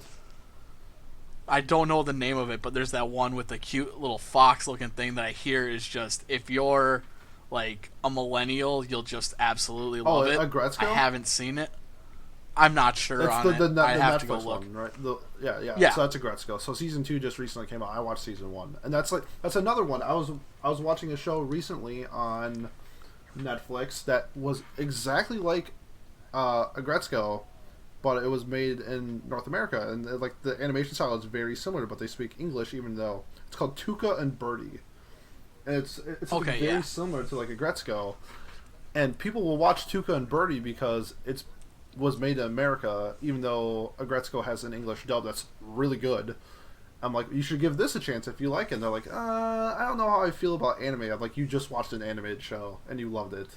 Give this a chance. That's the other thing. The barriers for what is what constitutes anime is, I feel like it's dropping. Like before, at least like in the '90s, early 2000s, it was strictly shows coming from Japan, but North America and Korea and China have, and even France have adopted a lot of like the art techniques and storytelling techniques of Japanese anime, and it started to blend. Like we saw that with Avatar: The Last Airbender. It doesn't have the quite that anime look, but it definitely follows an anime style storytelling. 100%. And I think to the blind eye, like if my mom walked past and saw me watching Avatar: The Last Airbender, she would think it's anime.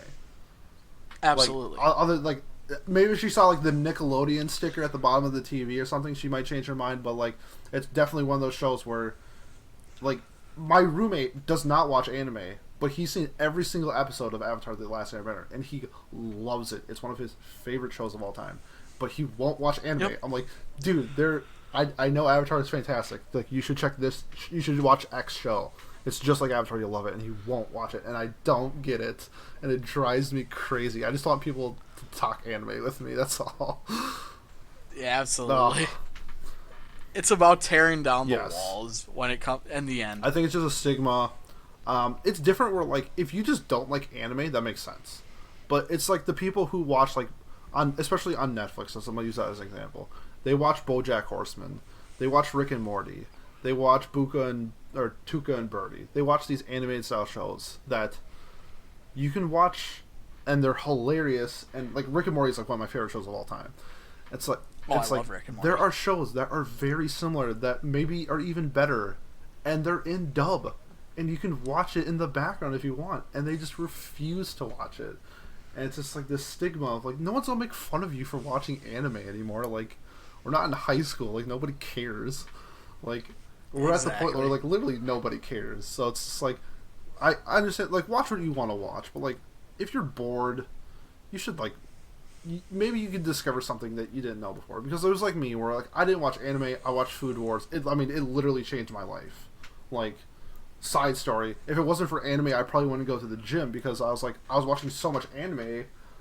I was like, I could just be on a treadmill right now watching anime instead of sitting in my bed. And like it literally like, and I lost like 40 pounds because of it. Like it like literally anime like changed who I am as a person today, like physically and like mentally. Like obviously it's a very rare case for me. Like is everybody gonna do that? No, but like you never know like what the opportunities are gonna like open up for. Like it's like a brand new medium. I think it's kind of, to me, it's like if you're like a sheltered kid your whole life and you listen to rock and roll for the first time at like 12, it's like it literally like changes your world. That's a great analogy right there. It's very similar to the music industry's doing the same thing. It's evolving in the same way because you see K-pop right now is absolutely like blowing up the charts here in North America. Yeah, BTS is the biggest band in the world. Yeah, like what 5-10 years ago, people would give me crap for listening to Girls' Generation. Yeah. Now, like people listening Twice and stuff is no big deal. Like I listened to Big Bang in like 2012, and it's just like, what the hell are you listening to? And it's like now it's like everybody in the world, like BTS is selling out Soldier Field in Chicago. It's like, I'm like it's just one of those things. It's like, it's just like a stigma. I wish people weren't like that. I just wish you could, like, if you don't like it, that's fine. At least give it a shot, please. And at least like I want that for like my friends and my family. At least like my mom watched like A Silent Voice, and she liked the movie. Yep. But she's not going to continue watching anime, and like I appreciate that she even tried that type of thing. And that's exactly what happened with my parents. For the longest time, they just wouldn't try, and eventually I convinced them. I just want us to do this as a pair, or as a family. Yeah. Watch Your Name, and so far in theaters, they've seen Your Name, they've seen A Silent Voice, they've seen I Want to Eat Your Pancreas, and all three of those, they've walked away saying like that was a really good movie. And when something like Baby Dad or Boss Baby or whatever the heck wins like Best Animated Film, they're like, why wasn't Your Name even wasn't even recognized as like a top 5 film? And A Silent Voice wasn't either. Yeah, it's like this is what happens to us as a fandom. Like we don't get recognized. At least at this point, but it's changing. People are starting to adapt and realize, hey, there's a lot of like interesting stories that are being told in this medium. Like it's nice in that regard. I honestly think. I mean, at least personally, like from the outside looking in, before I started watching anime in like 2017, I could tell that the medium was getting bigger, and like my presence, like my friend group and stuff like that, and like culture, like I could see it like spreading. Like I saw like ads of it on Netflix. Like, oh, what the hell is this show? But before I would like always like disregard it, and I think at least it wasn't my segment back then. I just never really like had the intrigue to watch anime. But now it's like, I think it's like what I was saying earlier. It's just, I think it's a stigma. I think it's getting broken down little by little. And I think more and more people are accepting of it. So I think like going forward, it's going to be a lot different. Especially now, anime is getting better and better as time goes on. Like, we're only getting better shows. We're only getting better quality. Like, we have our classics, but like, a lot of like the best shows of like all time have been very, like, Full Metal Alchemist is the highest rated anime of all time. Like, anime's been around since, what, the 50s? The highest rated animes of all time. Full Metal Alchemist, like, 2011. Steins Gate, 2013. Attack on Titan, 2019. Like, at least this season is 2019. Like, we're seeing better and better quality shows, and more people are accepting that, like, these shows are not kiddie. It's not Pokemon anymore. Like, there's real shit going on in these stories. Like, maybe we should check it out type of thing, so... I think it's just a stigma. A wall is getting broken down. I think as time goes on, we will see less and less people like.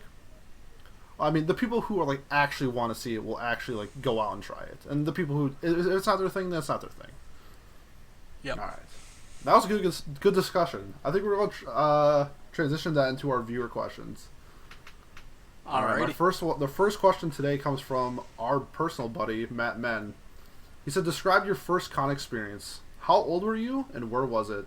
And then maybe what part about like cons make it like really fun?" All right, so my first con experience was Daisho Con, which is a Wisconsin. It's in Wisconsin, at the Wisconsin Dells, the Kalahari Resort, and it normally happens right around November. I think, and I might be wrong about this. It's been a while. I think that was 2009, 2010 was my first convention.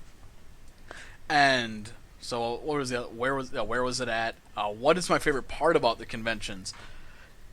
Like, I love to go to the panel rooms and just like listen to like different people talk about like their ideas, like fan theories and stuff like that. Going to the room parties are really fun because every convention, if as long as you're old enough, as long as you're old enough to drink, these are really fun. You go to a room party, get free alcohol, meet people in awesome cosplays, take pictures, and just like meet people that you would never expect to meet, for one thing, because they seem like they're like in a normal world environment, a work environment, they're someone you would never talk to. But because you share this bond of anime, you can sit there and just discuss for hours like what your favorite aspect of a show is, or your top tens, or anything. Meeting new people, I think, is the most fun part, and hearing like everyone's different opinions about things. Yep. So my first experience was this year, last March, Anime Detour in Minneapolis. I didn't know what to expect. I've always been hesitant on going to a con because I don't like cosplay or anything, even though like maybe going forward I would. But just like at the time I was like, am I the only one that's not going to be like in cosplay? Like, I don't know like what type of culture or like how people act and everything like that. And I was kind of nervous to like go to it. And I met Adam there when we went, and it was such a welcoming environment. Like, everybody there was having a great time, and I honestly thought Detour was packed, but compared to like most like huge cons, that was nothing. I think Detour is like 3,000 to 4,000 people a day, and then we're going to Crunchyroll Crunchyroll Expo in the end of August, and that's like 60,000. So I'm gonna be in for a rude awakening. But I really liked how everybody was just so nice, and we all have like this same love of anime. Like you said, like the panels. That one panel that we went to where like people defended waifus for an hour.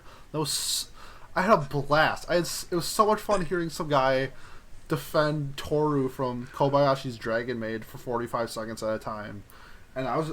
Yeah, it's absolutely like a blast. Just like, in tears. It's something you have to experience because, like I said, there's so many different opinions out there. So many like funny people, so many like super serious people. Like, you get every little like different type of personality all mixed together, but everybody gets along. Yeah, I remember just like I was like bumming a cigarette off of a guy talking like, "Hey, what's like your favorite anime?" Like, "Hey, nice to meet you. My name's Peter." Like, "My favorite anime is Full Metal Alchemist." He's like, "Oh, hey, my name's like Grant. My favorite anime is Trigun." I'm like, "Oh, that's really cool, man. Like, really nice to meet you." Like, just such like a great welcoming environment, and I literally cannot wait to go to Crunchyroll Expo. It's gonna be so much fun, and then hopefully down the line I get some form of like cosplay so I can show off my weedom just a little bit more than I want to. But like for somebody who's like, that was my first one ever, and I showed up in jeans and a t-shirt, and just nobody cared. Everyone was so nice.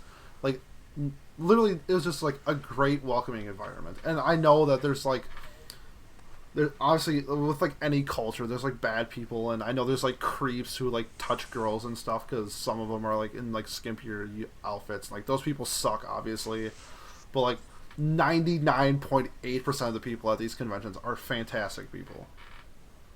Yep. So our question comes from, I hope I'm saying this name right. Eskender. No. I apologize if I messed that up. The question is, what characters' abilities have the greatest variance from episode to episode? So we're talking one episode the character's OP and no one can touch them, and the next episode they're getting the heck beat out of them like a used rag or something. The one that comes to my mind is the opposite of what you said, is where he was getting his ass beat and then became OP, is Gon from Hunter x Hunter. During oh yeah, that's a real good one. The Chimera arc, where he essentially kills himself to beat the cat lady, if I can remember correctly. Yeah. And yeah, I mean, he literally like uses all of his life force to defeat this person, and his hair is like 9 feet tall, And the people who cosplay as that version of Gon is like the best cosplay of all time. Because they legit have their hair spiked up to like a 4-story building. So just off the top of my mind, that's the one that comes to my head. So I had a really hard time with this question. Like, for me, I could not think of anyone that went from one aspect to another over, like, the variance of one episode. But one character I did end up coming up with was Shinobu Sensui from Yu Yu Hakusho. He's a villain character, and he ends up having multiple personalities, and is basically gets the crap beat out of him for a while until he switches, and all of a sudden you get this point where he's pretty much the most overpowered human character within the entire show. Like, puts some of the greatest action scenes of all time to shame from the series because he's just that much more powerful than every other villain they've ever seen. So I guess I'll have to go with Shinobu Sensui. Alright. I can't wait to watch Yu Yu Hakusho. I've only heard nothing but great things. I am going to watch that with you because I need to rewatch it. Good. So it'd be I'll perfect. let you know I'm done with Neon Genesis. Alright, and our last question comes from a really good friend of mine named Kayla. She says, it seems like people who like anime are obsessed with it. What makes anime different compared to other similar cultures? I would have to say that it's something we actually touched on in the discussion, but anime covers such a wide genre of things that you can pretty much go into anime, find that one niche storytelling method that you like, and there are years and years and years of media that you can go and watch, and more likely than not, you probably haven't seen a lot of this stuff because for a long time it wasn't available. And so all of a sudden, once you like discover anime, it's like the rock and roll example you used earlier. Like, a whole new world opens up to you, and you just can't help but dive in. And I think for me personally, it's really hard, especially people my age, to find people who like this as much as I do. And so when you find people who like it, you want to like get more and more involved with it. And you get obsessed with it because you can talk sports. I can go talk sports with my mom and my dad and my brother and my friend and my roommate and whoever. But like, how many people can I talk to anime about? And so I get obsessed with it because I'm always searching out the next thing.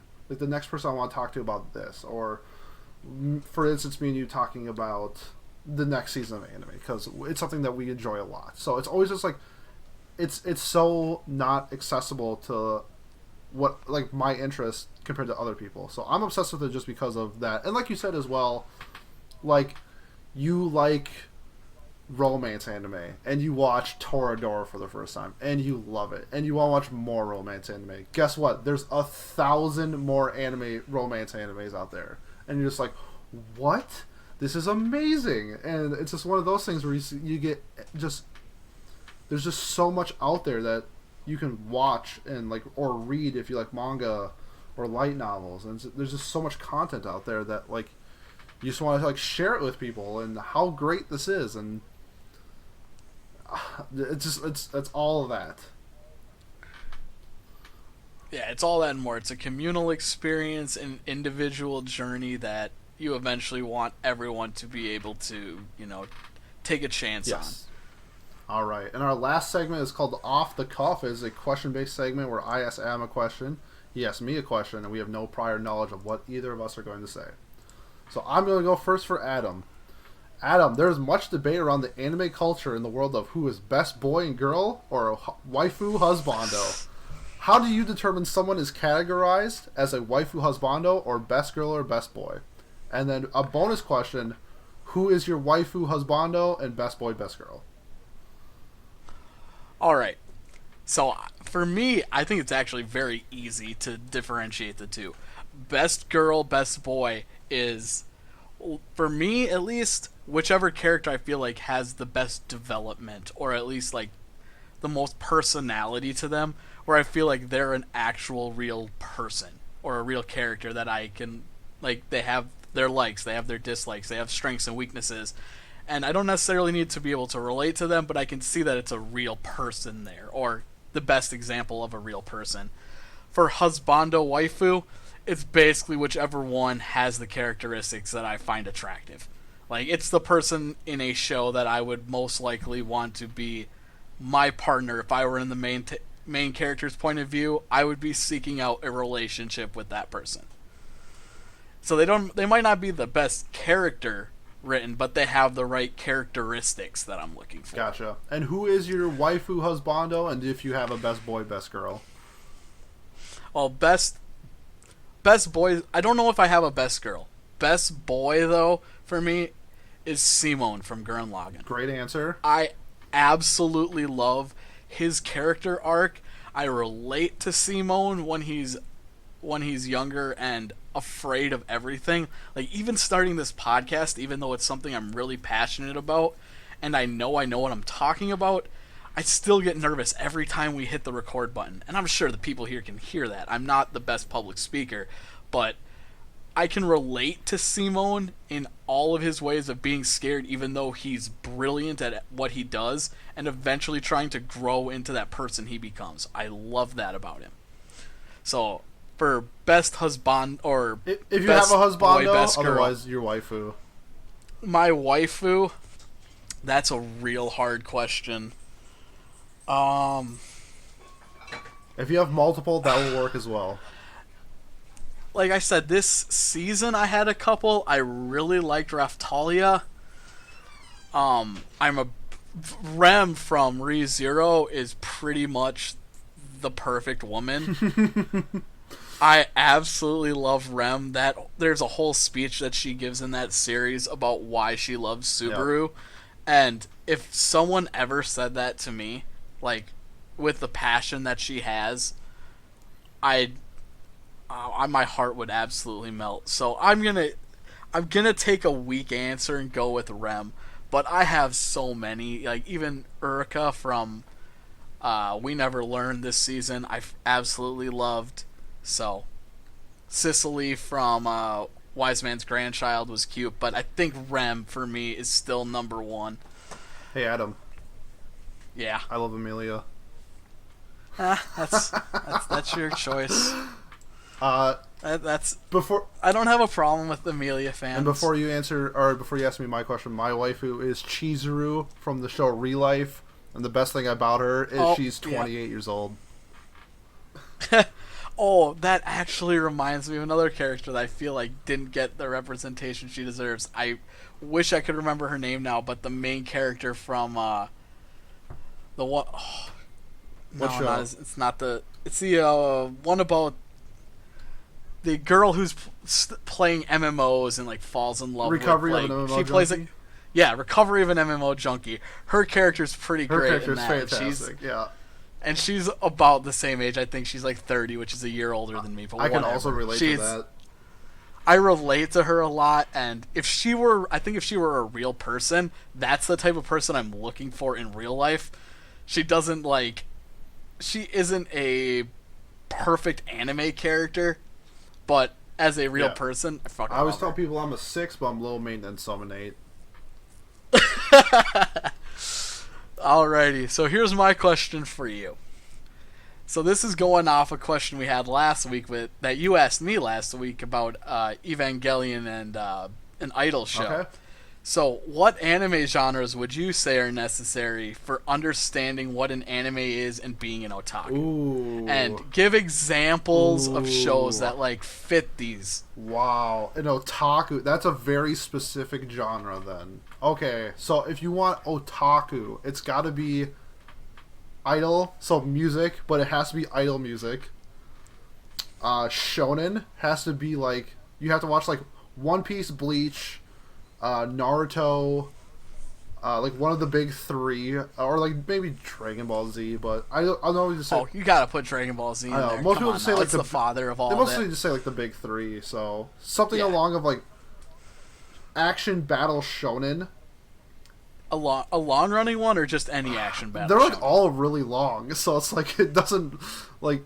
It's kind of just like, I guess you could watch like Black Clover. That's like 80 episodes of Naruto, which is 500. So What about something like My Hero? It depends on how old you are. I think if you're a teenager, yes, because that is the biggest fandom in the world for anime right now. Like, if you go to an anime convention, it's like 50% My Hero Academia cosplays. So yeah, My Hero's a great answer. I think, actually, now that you say that, number one is My Hero Academia. Oh wow, okay. Yeah, I think actually, so I'm gonna say for genres, it's action, shonen, and idol. So you should probably watch My Hero Academia, Love Live. Some otakus are pretty edgy, so you should watch like Death Note. Yes. And Okay. something obscure. And you probably have to watch. I'm assuming if you like otaku culture, you probably have to watch hentai. So let's just go with. At least watch a hentai. You have to at least watch one hentai. So let's just go with.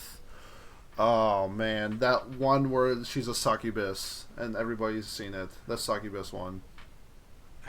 You've seen it, you liar! I know you have. I know I'm you trying have. to think you know exactly you what mean I'm talking Bible about. Black? Oh yeah, You mean Bible Black? is a classic. That's like. I mean, there's that one. That's like retro. I'm trying to think of the succubus. I'm not even gonna Google it, but like if anyone's out there listening knows what I'm talking about, like there's like thumbnails and memes about it. Like you know exactly what I'm talking about. If I saw it, I'm sure I've seen Yeah, it. so I'd say Like, I'm a degenerate, so let's be Yes. fair. Like, when I'm talking about shows, like, I've seen probably every major hentai that's been out there. Yeah. Not gonna lie. So my answer: a battle shonen, music, but most importantly, idol, something super edgy, lord, and then a hentai.